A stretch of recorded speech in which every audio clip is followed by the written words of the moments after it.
Welcome to Flesh and Pod, a flesh and blood podcast, breaking down weekly news and notes from the tournament scene, community drama, game strategy, and more. And now, here are your hosts, Derek and Logan.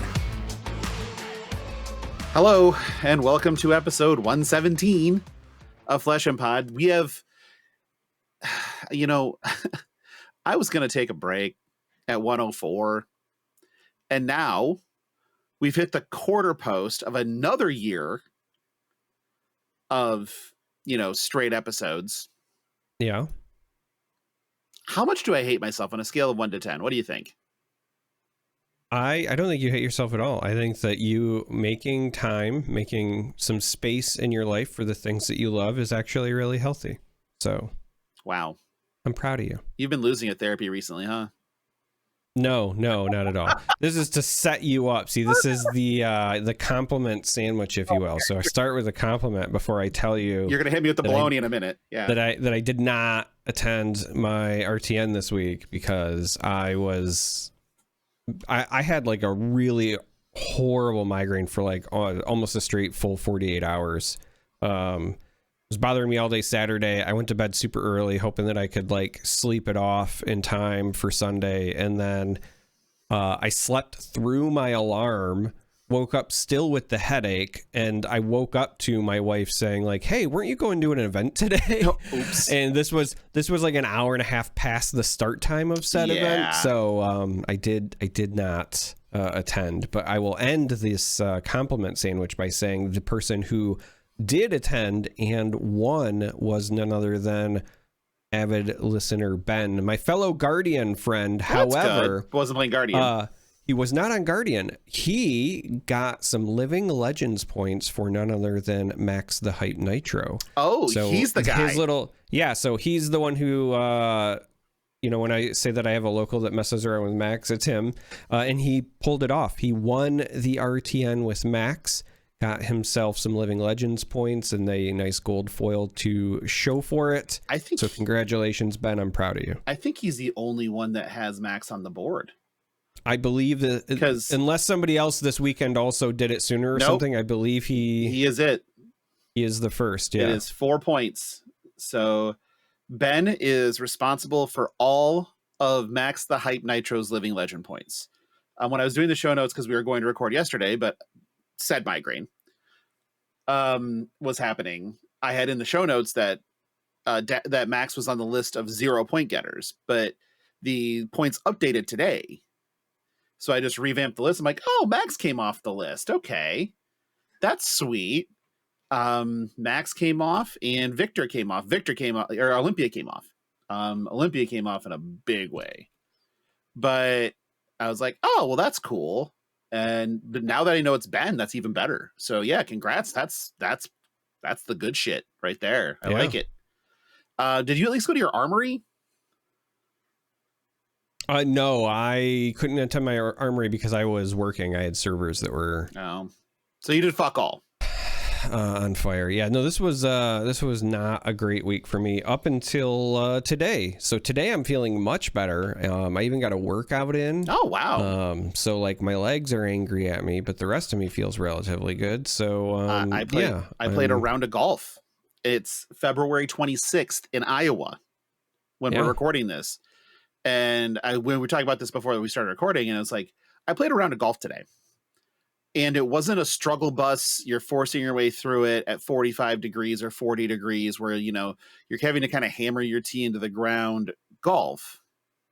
It was like 75 degrees and sunny golf.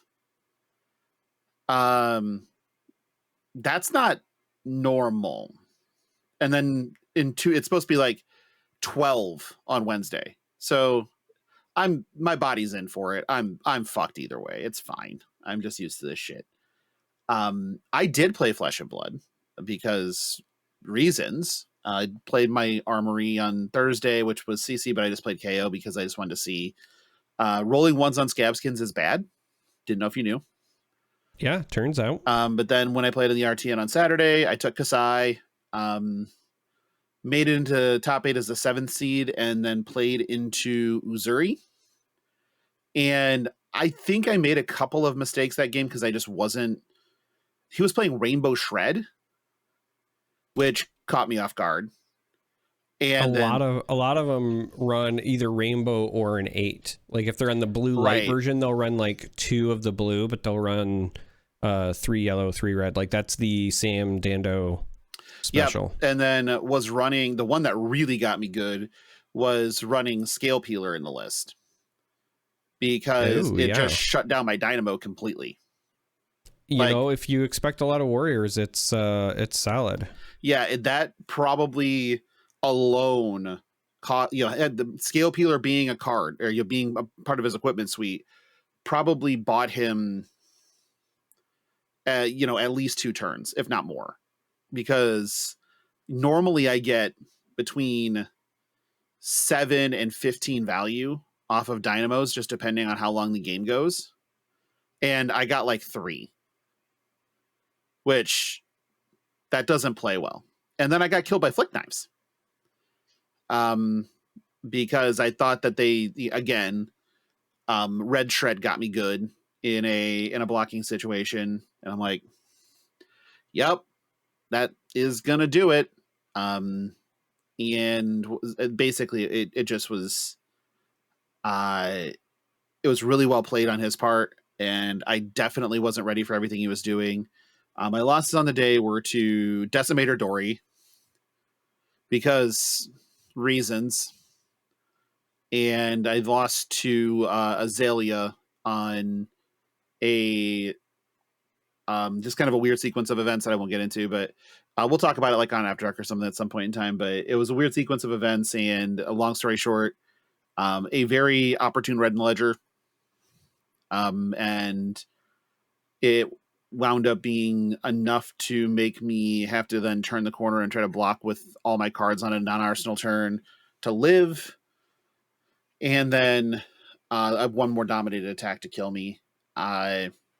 So didn't get there this weekend. I still got 2 more bites at the apple in locally this weekend, which I don't expect to do real well. There's a lot of warriors, and so a lot of people are real prepared for warrior.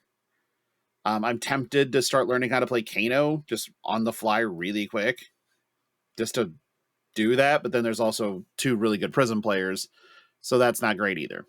And then I'm going to play at another one next weekend if I don't manage to break through on this one. So I'm not dead yet, but I could feel better about it. I still love playing Kasai. It's fun as hell.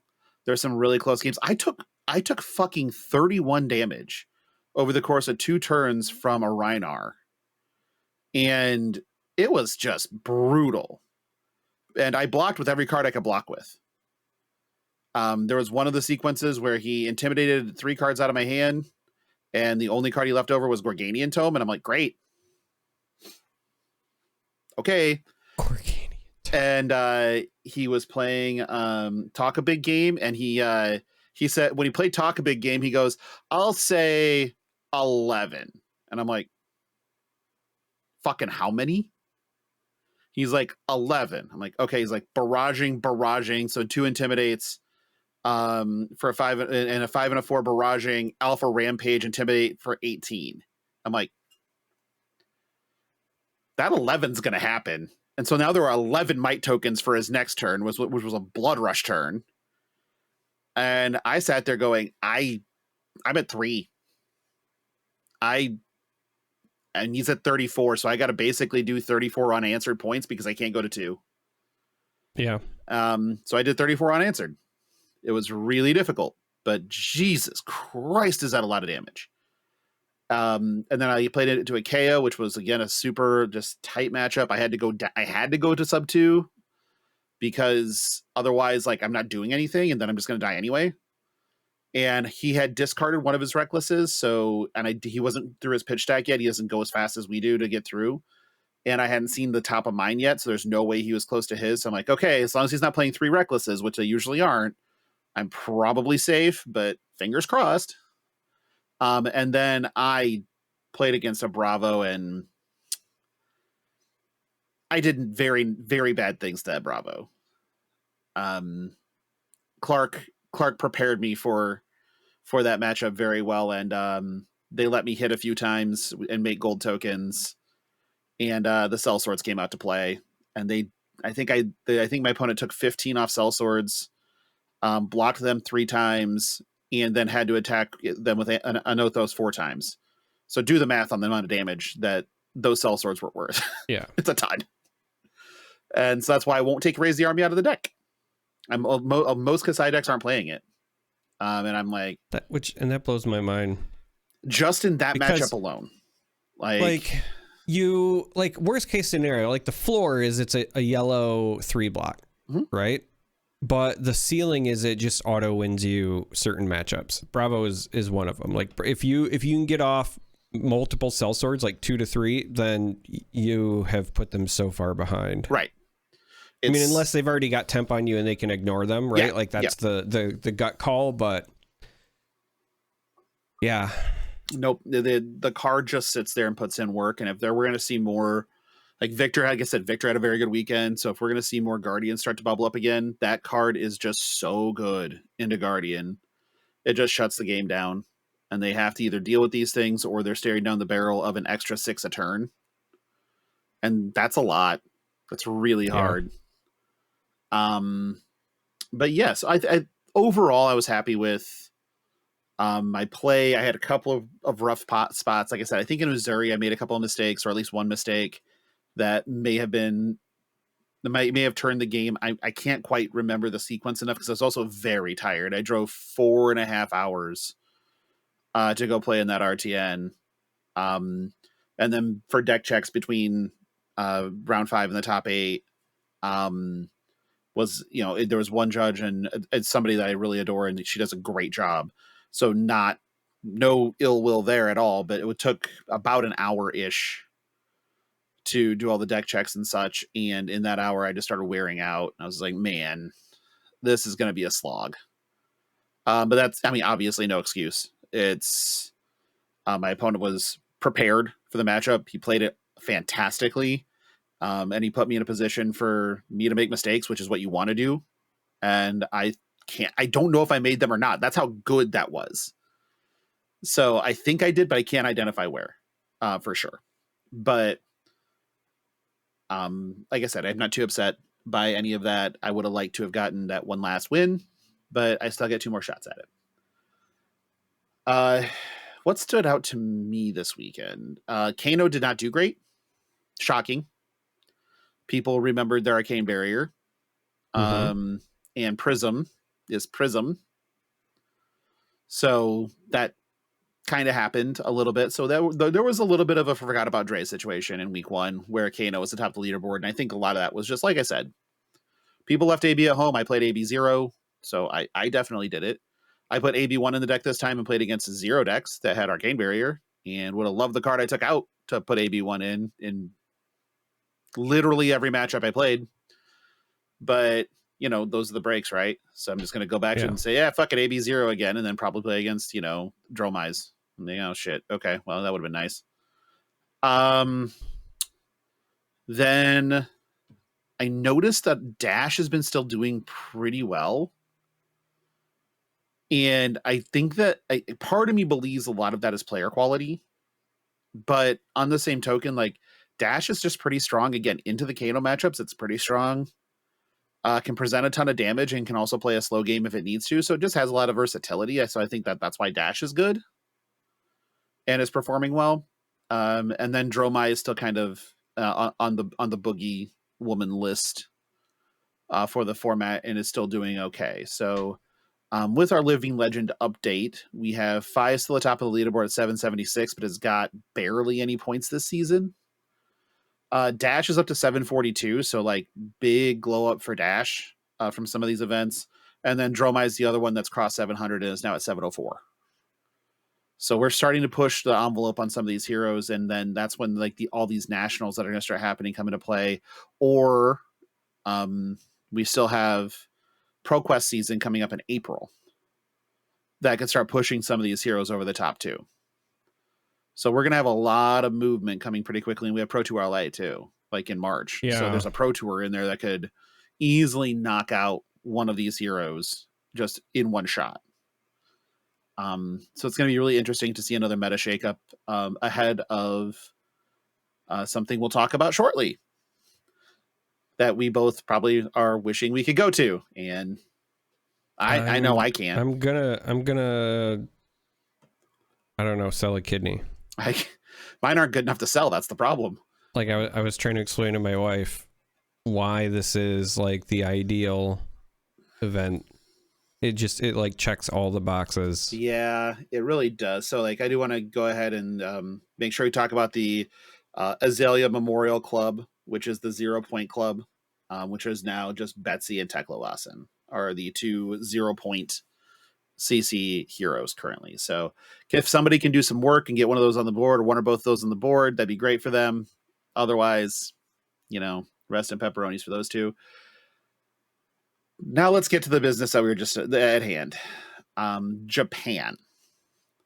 We are getting the premier event for the Mistveil, which is the next set in Flesh and Blood in Tokyo in May.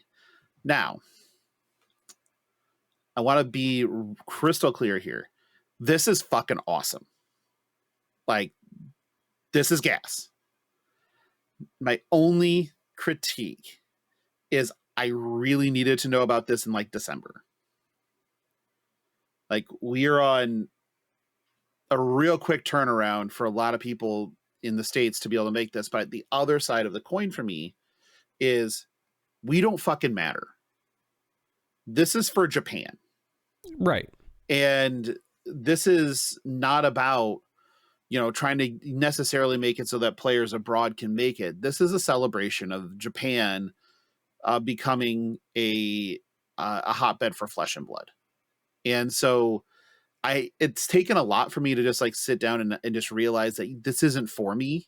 I mean, it's for me.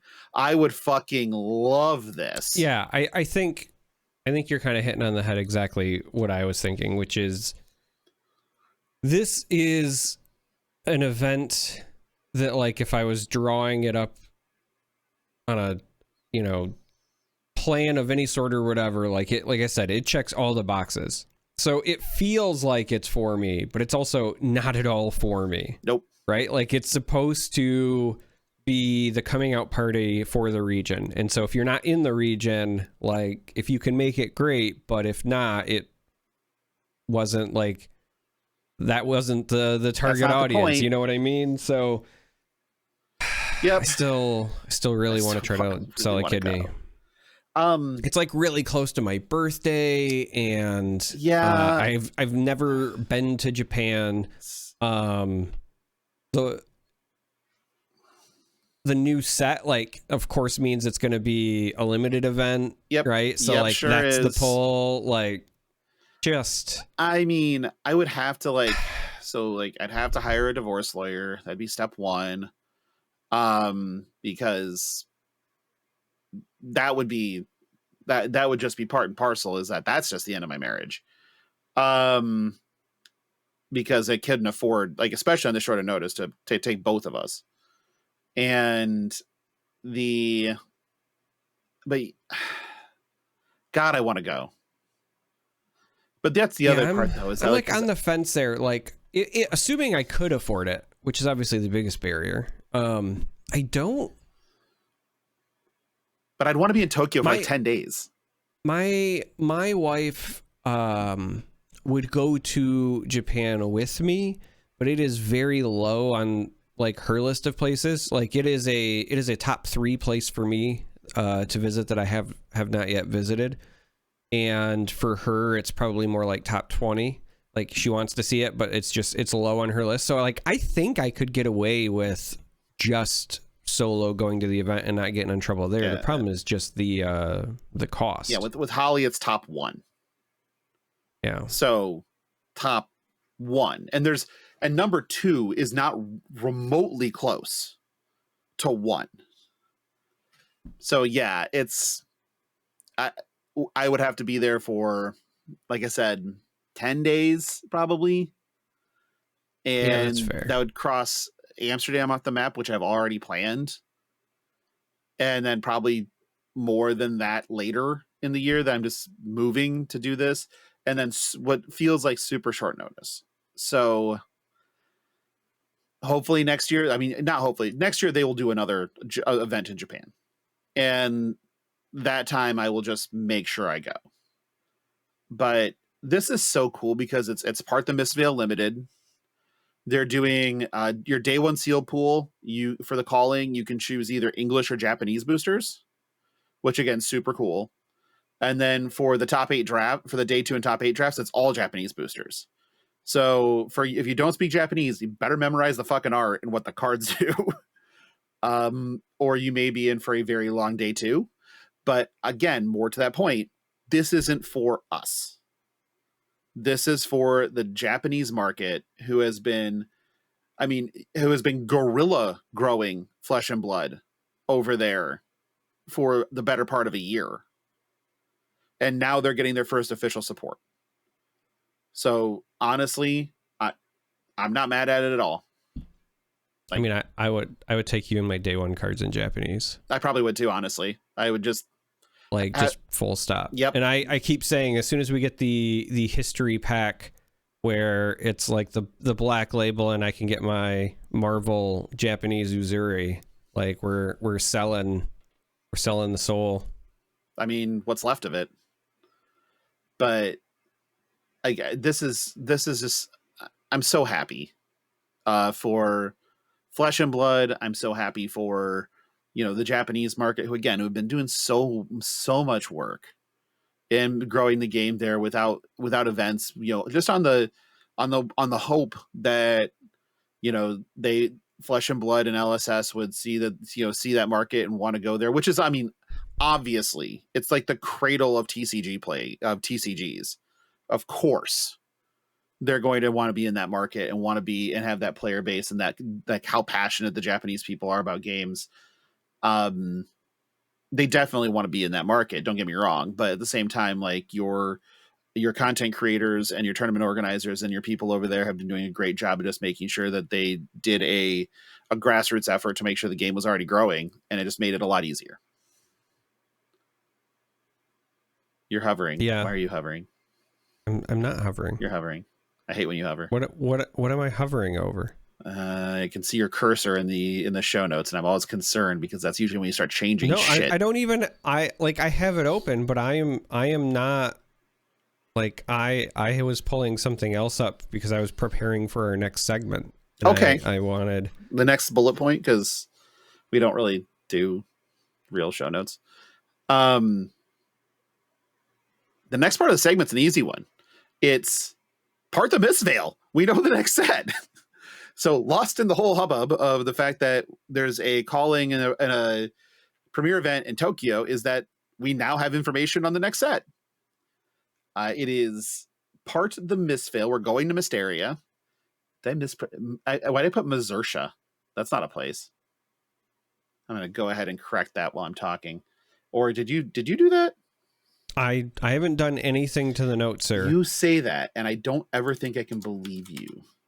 Well, that means I'm doing my job, but I promise this time. Okay. Mysteria is the home of the ninja clans. So Ira, Benji, Katsu, and Uzuri. I was going to say, it is also home to their own assassins that are different. Correct. The snakes, right? Where did it go? Where episode we're recording it? No. There was a spot that it listed their name. Sure. I think it was the snakes, right? But at any rate. Well, so you're thinking of something else. So it's Aui's Scales, an elusive organization of spies and assassins known only by the symbol that they leave behind. And I assume that I'm probably slaughtering the pronunciation of the first name. It's AUI. Okay. I just mentally have always thought of it as Aui's Scales because when the scales find you, they leave an Aoi. Sure, it should be. I think it's Aoi. Yeah. So that's the name of the organization. The reason you're thinking of the snake is because, and so this is what I was getting ready. This is why I was pulling all of this up, was you have in your notes here us theorizing about new talent, right? Yeah. I think so. In the Mysteria lore, they mentioned the 7 arts.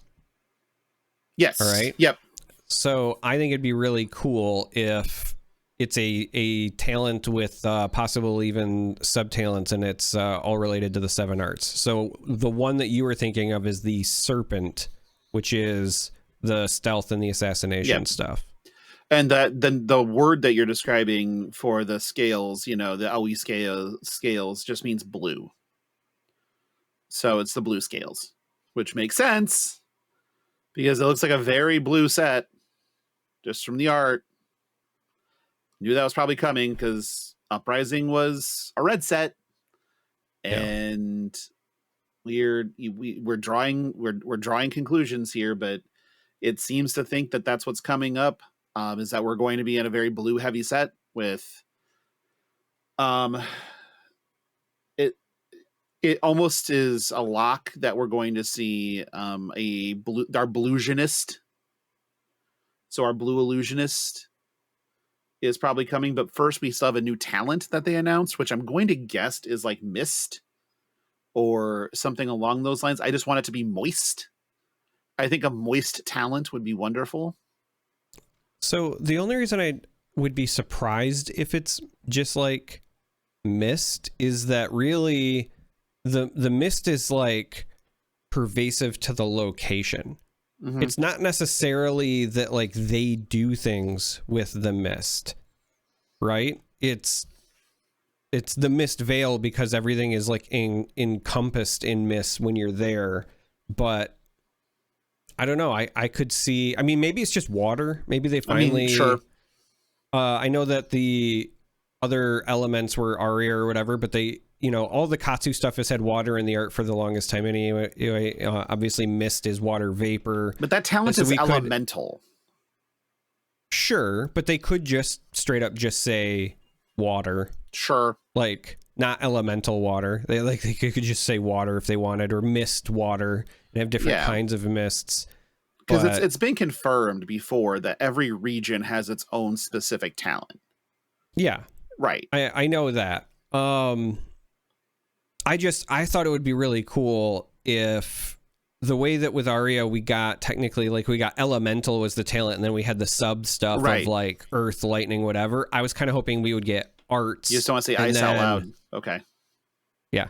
I was kind of hoping we would get like arts, and then we would get some of the arts from the lore, right? Like if your assassin classes, right? Because I expect this set to be ninja, assassin, and illusionist for your classes. I don't think we're going to get a new one. I think it's going to be that. And then I think it'd be really cool if they had some sort of arts thing for referencing, the serpent for the assassins, and there was one that Tiger is ninja. Yeah. Yeah, well, they have the tiger for ninja, but that's not technically one of their arts. Actually, they might stand it in because their arts. So if you're not familiar, all right, there are 7 arts. There are 3 major and 4 minor, and then technically every house has their own secret special art, which I think that would be really cool flavor wise if they still gave it an art, but they put it on like specializations for heroes. Mugenshi clan is wind. Right.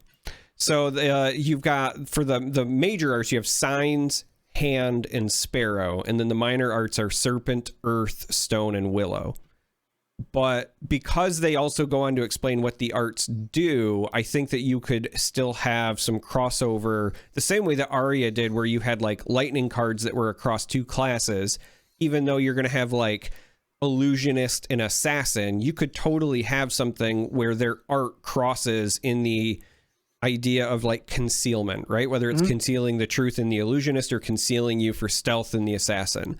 Similarly, you could do something where it's like agility based for the ninjas and the assassins, and then probably something preventative, because we already have like a very defensive minded ninja thing, and that would also pair well with the illusionist other side. Like if you're trying to think of how they've designed their sets in the past across 2 heroes of 3 classes and cards that overlap, I think something like that would be really neat. Now, whether it ends up being arts, I don't know. Could be something else, but it would not surprise me if like that was the overall feel. And I will also say this is a selfish thought or a selfish endeavor, because I kind of want another set like Tales of Aria, because that one was just a lot of fun to play in limited. Like once you had Briar toned down, especially in draft. Yes. Yeah. After Briar was toned down, I felt like you had a really good experience. And I think that a newer version of a set like Aria with the lessons they've learned would just be better, that much better. Yeah. Right. So that's where I've been ever since this was announced, dude. I was so excited, and it's really cool. All right, so we're going, right? Fuck. We're gonna start a GoFundMe. We're gonna GoFundMe. Send Flesh and Pod to Japan. Yes, because we want the international incident that is sending Flesh and Pod to Japan. Listen, it would be very on brand if the reason we finally had to take a break from the show was because we were detained in a jail on foreign soil. That's all I'm saying. You know, you're not wrong. That would be very on brand. Yes. Yeah. Okay, we're going to start a GoFundMe then. That is going to be Send Flesh and Pod to Japan, and we'll promise to refund everybody who contributes if we don't get arrested. Is that how that works? I don't think that's how you that think works. That's how that works? Do we refund him if we do get arrested? I don't know. I don't know. Or do we just like not refund them? Like, period. I think we refund them if we don't raise enough to go on said trip. But I think that it's sure. I think that if you put too much pressure on the getting arrested, then one of us is going to have to do something really dumb. I'm right here. We know who it is. I mean, I wasn't going to say anything. It's the most obvious fucking thing. You know it's me that's going to get arrested. All right, real talk. What I'm trying to avoid is you getting like the 8 a.m. call tomorrow from Jordan being like, hey, this is black hole illegal here. Don't get arrested in Japan. Arrested in Japan, you fucking idiot. Yeah, that's probably a thing. But I haven't always heeded the advice of counsel, so... that is true. It's not necessarily a deal breaker. I mean... I would not go to Japan with the intention of being arrested. However, there is probably an amount of alcohol that would get me, or just other things, that would get me into a spot where I would be testing the limits of what appropriate is to the Japanese culture. So the goal would be to avoid that number. But sake is awesome. Just going to throw that out there. Do love sake. Okay. So yeah, we'll start that GoFundMe up if there's enough interest in it. If you guys want to start a GoFundMe or want me to start a GoFundMe, just let me know. I'll fire it up. Sure, whatever. Yeah, send Flesh and Pod to Japan. What a great idea. We also Jesus fuck. Okay, moving on. It's almost a certainty, like we talked about, that we're gonna get the blue illusionist finally. So that'll complete the illusionist cycle. The red illusionist obviously is Dromai. The yellow illusionist is the police. And then the blue illusionist will be Adira. Is that her name? The one in Flicker Trick? I think it's Adira or Amira. Yeah, I think it's one of them. But she, because even if you look at the art of Flicker Trick, it looks like she's in Mysteria. You have like feudal Japanese looking characters that she's tricking. Yeah, my initial thought was Amira, and it is looking like... Yeah, Amira Surana. Yep, I was trying to pull up any of the cards in the flavor text. So Enigma Chimera says, if you don't think it's real, try petting it. And then it's Amira Surana. Okay, so yep, Amira. Will likely be the blue illusionist that we get, which is very cool. That would complete the illusionist cycle, and then we can try to nuke this class from orbit once and for all, so that no one ever plays them again. At least, hear me out. As much as I hate the cops, aka illusionists, But this is the thin blue line one. This is worse. But if my theory is correct and it's illusionist in a set with ninjas and assassins, at least those would be classes like better equipped to deal with it in a limited environment. Yeah. You know what I mean? Yeah. As long as it's not like Herald based requiring poppers type of shit. This isn't bad at all. What are you looking at flight prices? Shh. What's not bad? Like $1,200 round trip. That's 1,100 from Des Moines.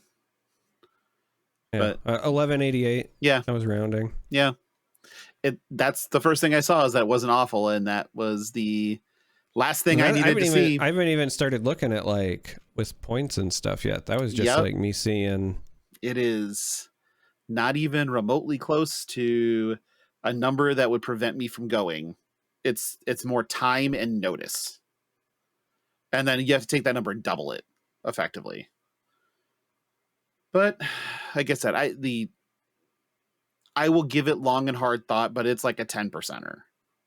I would love to be there though. Yeah, but I know that your percentage goes way up if I'm also going. Also true, but like way up can send it to a 30, which is still, unlikely. Listen, 30% is good odds, sir. 30% is unacceptable without other information. Just saying. All right. The other thing I wanted to touch on with this is they have the promo art out there. It looks like Icelander.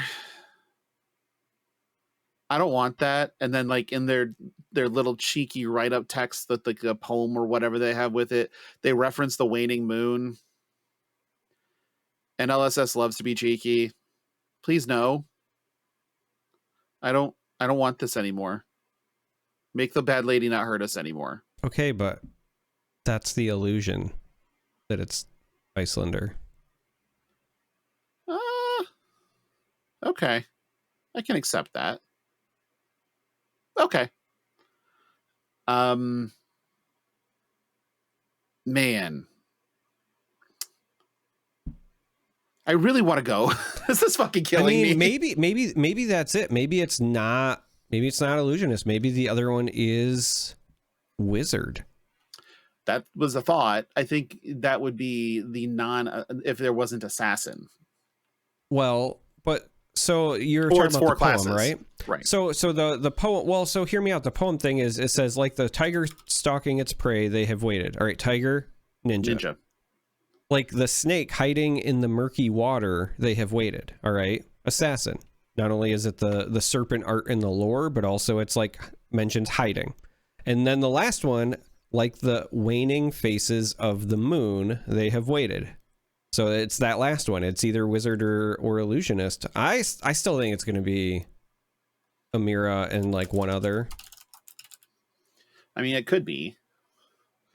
I'm looking to see if I can get any kind of weird hotel rates in Japan that most people wouldn't have access to.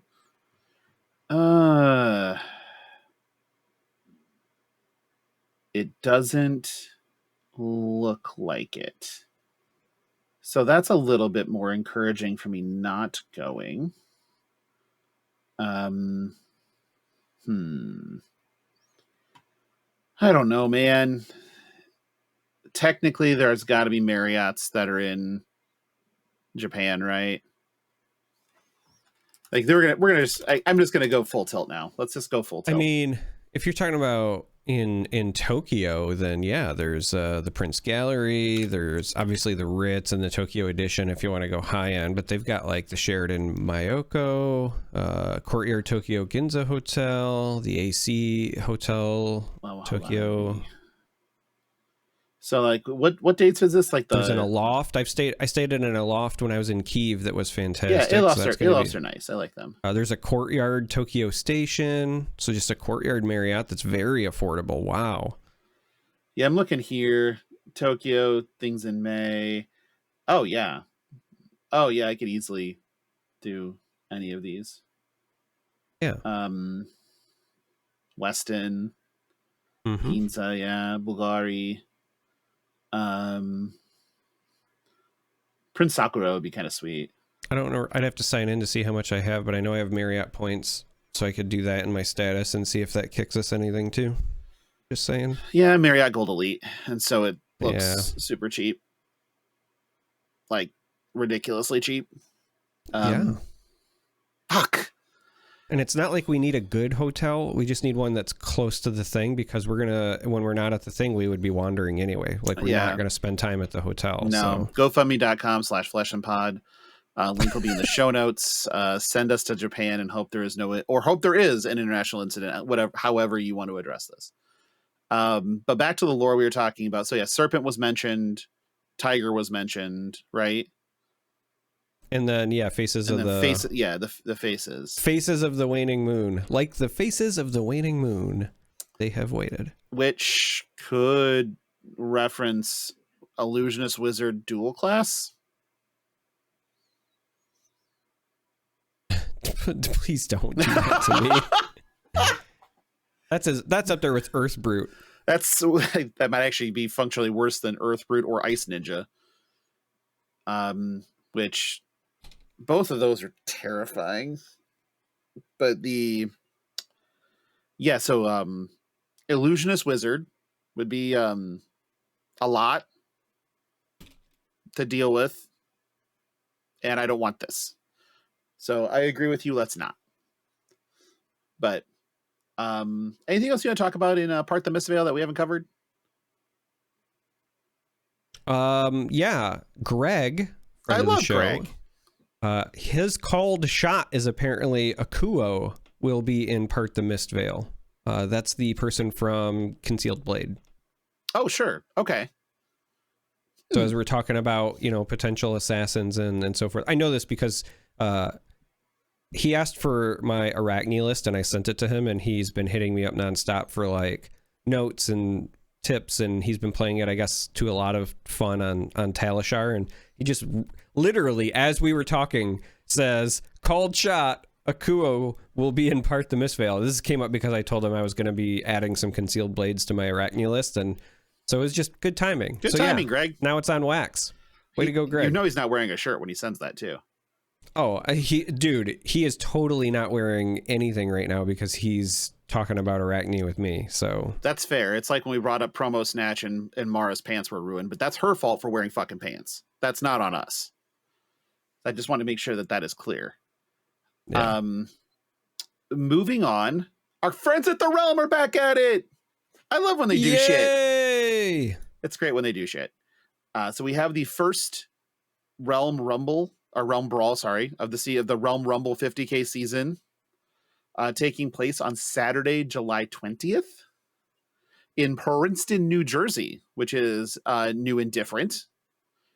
So you'll have your 5K Classic Constructed Brawl on Saturday. I didn't see anything for a Sunday tournament yet, but usually there's something. I'm sure that me just saying that will have Keith sliding into my DMs pretty quickly to make sure that I either know about it if there isn't, or if there is. Either way, it's fine. Well, considering this will be post Part the Mistveil, if I can request a team sealed event. Yes, this will be postpartum. I don't know why I'm requesting events. I likely won't be able to play in it, but nonetheless. I just said that and I hated it. But yes, so we will be post-parting. So the top 8 all for the brawl get an invite to the 50K at the end of the year. And first place actually gets a VIP invite, which if you go back and listen to the Realm discussion bonus episode, you can find out what a VIP invite is, because we talk about it at length. So this is me trying to get more clicks and listens. You see how that works? The thing with the thing and the thing.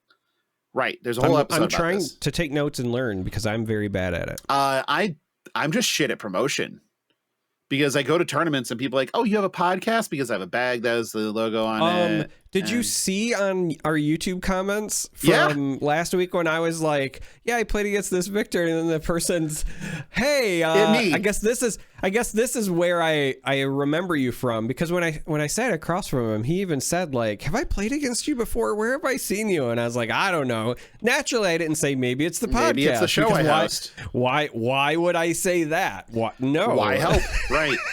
And then Dagon's Dromai opponent also showed up in the YouTube comments, and he's like, sorry to banish him to the Waffle House. It's like, well, yeah, I mean, to the Shadow Realm. But it's always fun because people will be like, oh, you have a podcast? I'm like, yes, I do. This is the show, blah, blah, blah. Okay, I'm going to listen to it. And then invariably there'll be a comment of like, hey, great fucking show. I'm glad I found you guys. It's like, if I was like any good or any consistent at promoting this, maybe it would actually grow. But I'm not. Who's got time for that? I need a social media coordinator, like a real one. But I also don't give a shit. There's that problem too. Any rate, so entry for the Constructed Brawl event, which is the thing we were talking about, is currently $60 through April 15th. And then it'll bump up to $70. So if you want that sweet $10 of equity on the early bird registration, you can head to the Realm Gaming Network.com. And I'll put the actual link to the ticket page in the show notes, and get your early bird entry. And because the Realm loves the fappers, as we all do, they are actually giving there's the code FAPPOD, that's with 1P. 5 will get you 5% off your orders through the month of March. That's capital F, lowercase a, capital P, OD. I'm not 100% sure if it's case sensitive or not. 5, the number 5. FAPPOD 5.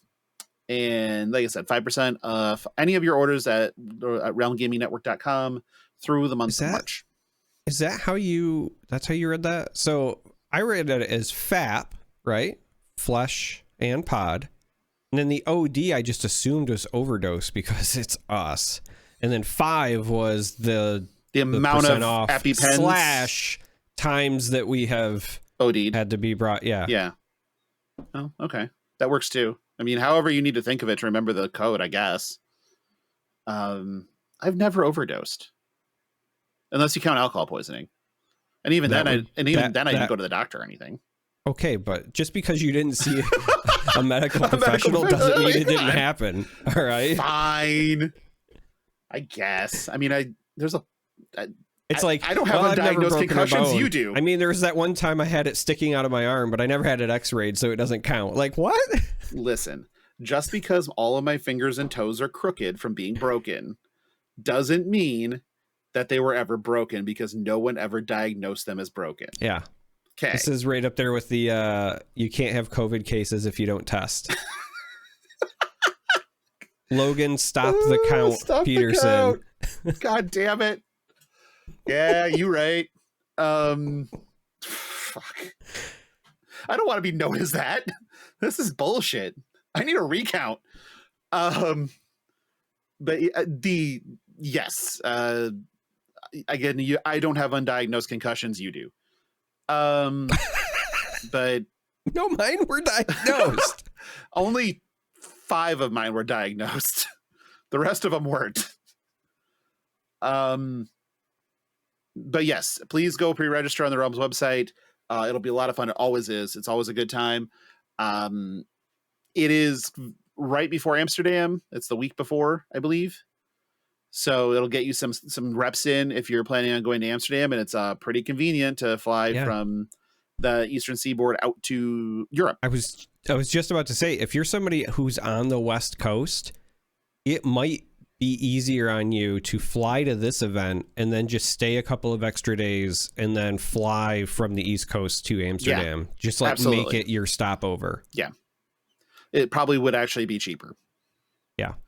But the other side of it is you also get to play in a sweet Realm event, which is also fan-fucking-tastic. I think we have West Coast listeners. Pretty sure we do. I know I do. I've sent them shit. I know I do. That's how I know. Okay. No, they had you send the stuff to their parents' house because they didn't want you to have their real address. Also fine. I really don't care. I mean, whatever. I'm not swatting anybody. Like, okay. I'm not swatting most people. Like, I've never swatted anybody before. So I think that I have a good track record, right? That we know of, but we also know that if it's not official, you don't count it. Listen. That's what we've established. What is an official swatting? That it can be tied back to you. You think that I'm detail-oriented enough to make sure it doesn't come back to me? Yeah, actually. Oh. I do. Okay, well, you're probably right, but that's not the point. Point is that I'm not responsible for what happened during any of those undiagnosed concussions. What? No, that's not how culpability works. Are you sure? Yeah. Are you a lawyer? Yeah. Almost. I almost was one. You're also almost a cop. So I had a letter recommendation for a local law school from a sitting judge at one point. He really wanted me to go to law school. It's a pretty good one. I was going to go to law school and then, got my fiance pregnant, and law school went out the window. So, Yeah. Shout out to Thomas Brennan Jr. If you somehow are listening to this. Jr. Yeah, if you're somehow listening to this, that really gave me a lot of self-esteem. Any relation to Neil Brennan? 20 some odd years ago. The comedian?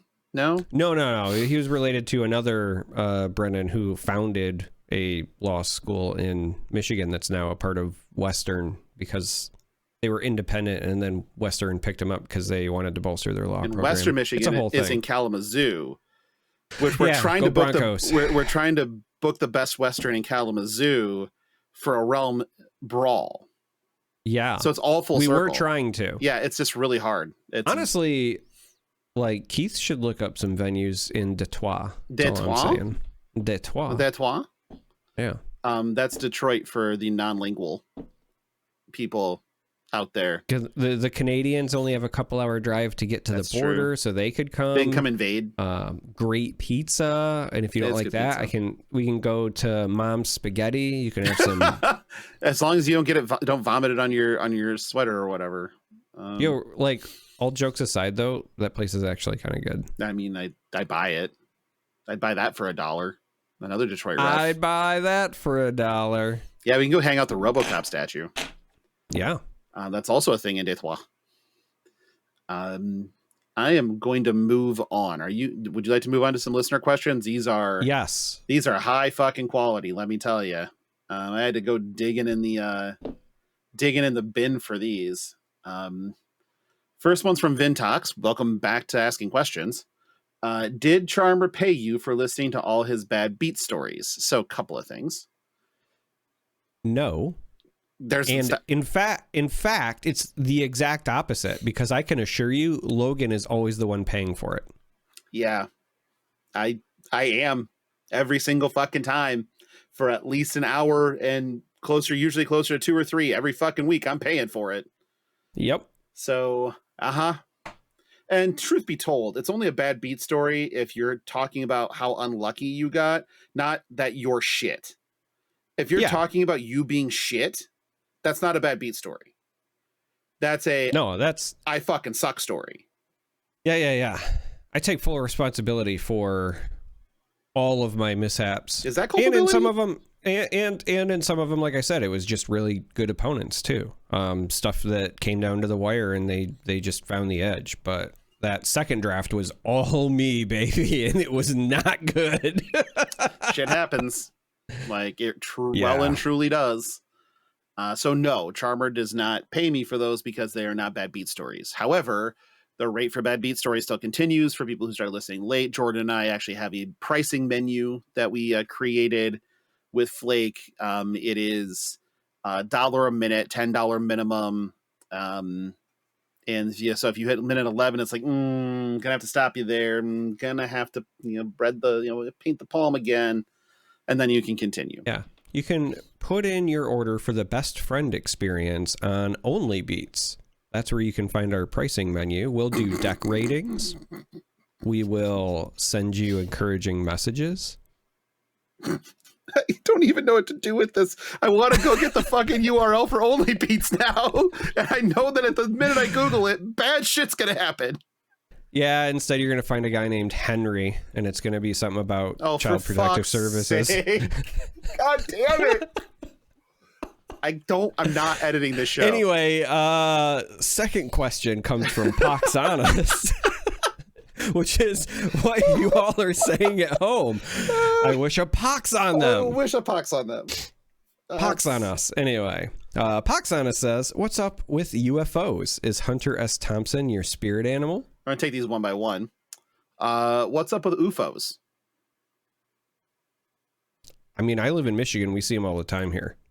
In fact, there's a really good Unsolved Mysteries episode about this thing that was seen all up and down the coast of the Lake Michigan area, like for hundreds of miles. Everybody was reporting seeing the same thing. There's like recorded 911 calls. Like UFOs in Michigan are definitely a thing. Now, we have some Air Force bases out here, so there's likely a lot of misunderstandings on that front, but there's also some pretty weird shit. So that's what's up with UFOs. If you come to the old Michigania, I'll show you some bright lights in the sky. Yeah, I was not big into the UFOs. They're just mainly because Iowans would look in the sky and see like something and be like, well, as long as it doesn't hurt the crops, I really don't care. Or as long as they vote Republican, they can land. You know, shit like that. Like, it's terrible here sometimes.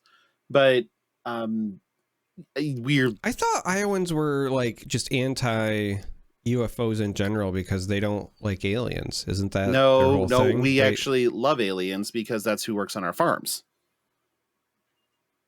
We need them desperately. Yeah, but you can't say that publicly. Just did. Like, what are they going to do? Because like they come in and bust it, then they're going to have to go bust Matt Gaetz, who owns a fucking farm operation in Western Iowa that is almost entirely migrant laborers, and documented or on. I have no clue, and not my job. And do I really care? Nope. I would like them to have their health care, and I would like them to be taken care of in our country because, you know, I think that that's fine. I mean, they're being more productive than I am. By far. I mean, shit. I'm awful. I was funny enough, I was actually just watching Neil Brennan talking about the Second Amendment. It was fantastic. I mean, so you just Google that clip if anybody gets the time. It's actually well worth the watch. It's funny as shit. But yeah, it's not big UFO country just because, I mean, we see weird shit all the time. We just kind of go, yeah, it's weird, whatever. Fuck it. Don't care. Also, Poxanus, just so you know, the proper terminology is now UAP. Unidentified aerial projectile? Projection? Like It's an unidentified anomalous phenomena. Oh. Huh. Or unidentified aerial phenomenon. I prefer which one. I prefer the UFO. Depends on which one you're referring to. So NASA will say anomalous phenomena, and the U.S. intelligence organizations use aerial phenomena. All right, sure, whatever. But either way, sounds great. Second question: is Hunter S. Thompson your spirit animal? Yeah, pretty close. Like I'm a big. I do love Hunter S. Thompson. I've read a lot of beat authors in general.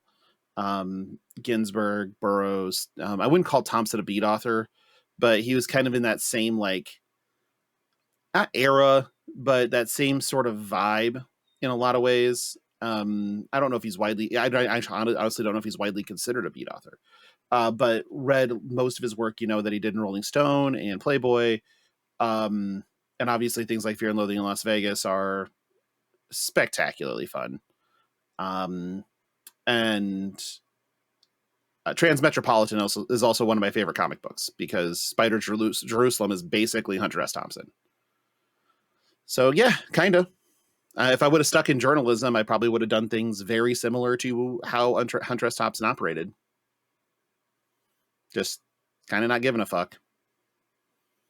Which was a misnomer because Hunter S. Thompson gave quite a few fucks. It's just one of those where the persona did not lend it to, and his writing style did not lend it to seeming like he did.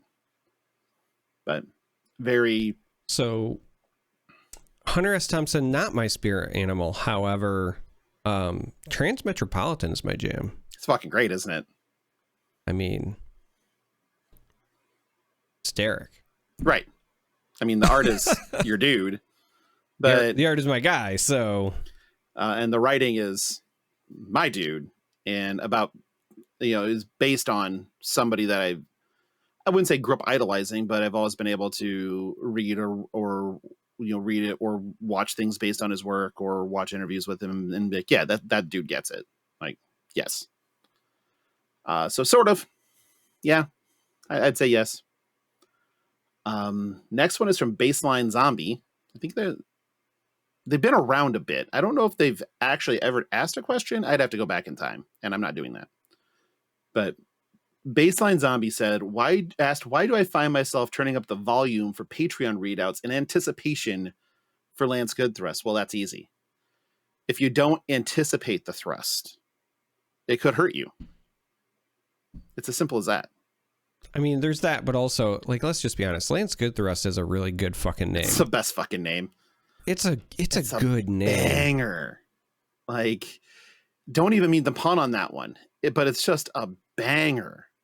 Like, how can you not feel that in your bones just thinking about it? It's so good. And it makes me giggle every time. It's up there with like the biggest dickus. The biggest dickus. Yeah, right? Like, okay, you can't make it through that scene without giggling. No, you can't. And Lance Goodthrust has that same vibe for me. It's also got the stunt cock vibe from Orgasmo. Bring in the stunt cock. Bring in the stunt cock. Yeah. Bring in the good thrust. Yeah, bring in the good thrust. That's the same thing. The stunt cock and the good thrust. So that's why. It is because the good thrust must be anticipated in order to be savored appropriately. And by willing and consenting adults only, please. Because if there are children listening to this show, that is not fucking okay. Last question. We're making good time on this episode. It feels great. From Donnie K. I'm hoping Derek has a lot for this one. If the heroes of Wraith found themselves in an alien zoo, which ones would be in the kids section? Who would be behind glass for throwing poop at the zoo patrons? Brutes are obvious, but anyone else? And which heroes would never be put on display for whatever reason?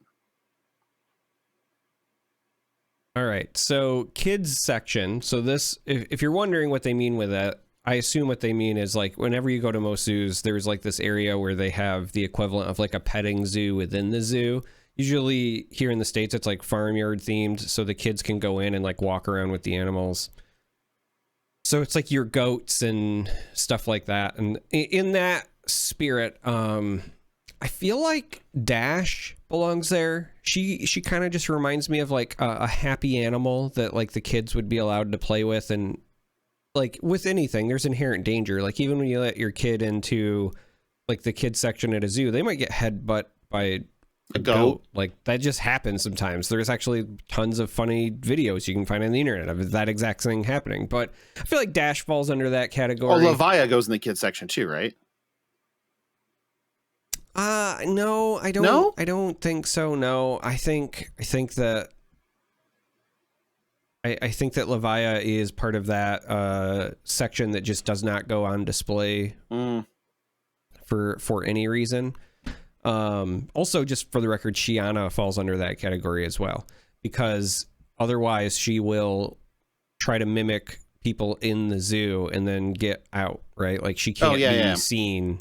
So she's also put away. Well, Victor's also in the kids section because the horse is just, perfect in the petting zoo. I do feel like he would be in the kids section, but because the alien species would be like, this is clearly somebody that without all of his like wealth and power is no threat whatsoever. So like Oh, they're just gonna be like pinching his cheeks and telling him he's adorable. Nepo baby. Oh, yeah, fucking they're so cute. So he's definitely there. I also think Benji's probably there as well. Talking about the people throwing poop at the patrons, like, the brutes probably fall under there. And Max. Like, I feel like Riptide Max as well. And Max as well. Max. Yeah. Look at me, I'm edgy. It tastes my shit, corporate. Like, come on, man. Yeah. It's not what it's about. Bravo is... Honestly, I think Bravo is probably kid-friendly as well. Yeah, probably. He is really like the donkey or the mule that's in the kids section. Data doll. Like, I think you can put Data doll with the kids. It's fine. It's a doll. Yeah, probably. Kasai is on the never display because she does not play well with others. Like, full stop. Betsy is either in the poop throwing section or is not on display. Yeah, she's poop throwing. Olympia, she's just angry. Olympia would be with the kids. He would love the adulation. Yeah, he would like the attention for sure. Right. Yeah. So Icelander and the Illusionists are also not on display, but for varying reasons. Illusionists fall into the same category of Shiana. They could like trick their way out. But also I just like the irony of locking the cops up. Yeah, that feels good. That really does. But Kano as well, like Icelander and Kano, they have to be locked up because they will try to do things outside of the normal bounds of time and space. Yeah, they're not allowed to operate on their axis in public. Yeah. Okay, I'm good with this. I think that's it. I think an hour and change. Not bad. Yeah, not bad. Yeah. So let's thank some patrons. So get that volume ready to get turned up because it's going to happen. We're doing it. Our associate producers on up are Alex, Andy, C-Dubs, Sindra, Donnie K, Jacob, Kenny, Larry, and the Salty Sea Cat. Our executive producers on up are Blaze Storm, value member of the Patreon, Dom, and here we go. Everybody be prepared. Open yourselves up wide. Be ready to embrace and accept a Lance Good Thrust. You see, didn't that feel good? Didn't that feel good? No? No, I think I might feel worse now. How? Because you were like talking me through it.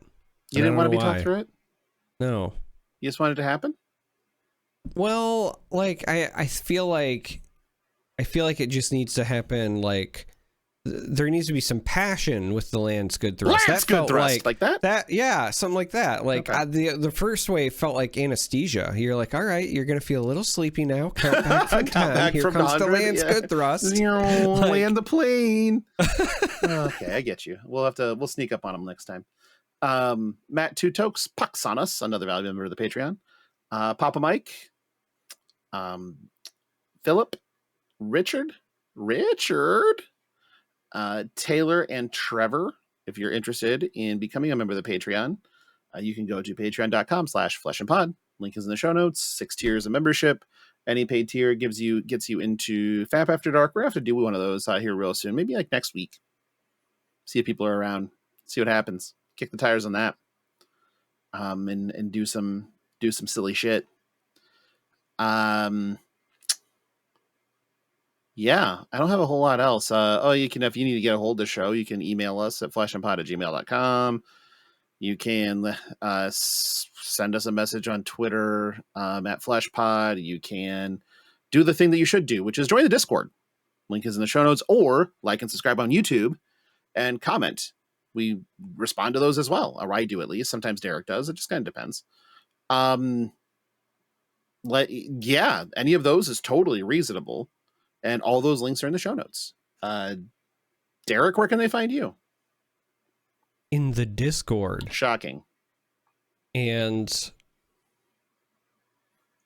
preparing for another good thrust. No, on the Twitter at that Charmer, but it's Charm 3R. Because reasons. Yeah. Twitch, YouTube, other places. Other I don't things, know. other stuff. I don't know, man. You just work here. I feel like if I go overboard here, then I will make myself a liar from earlier when I said I'm bad at like promoting. So no, I said I'm bad at promoting. I am too. Well, okay, fine. But yeah, the easiest way to get a hold of any of us, including me, you can find me on my personal Twitter, which is just at Logan Peterson. But the easiest way is still the Discord. Just hop in and you can DM me. I do have DMs open, anybody I share a server with. So if you join the Discord server, you can hit me up. Ask anything you want. Open book style of thing. Yeah, that's about all I got for this week. You have anything else you want to add? No. That was it. That's it? Yeah. Yeah. Easy enough then. Well, if that's the case, then... Wait. Come on.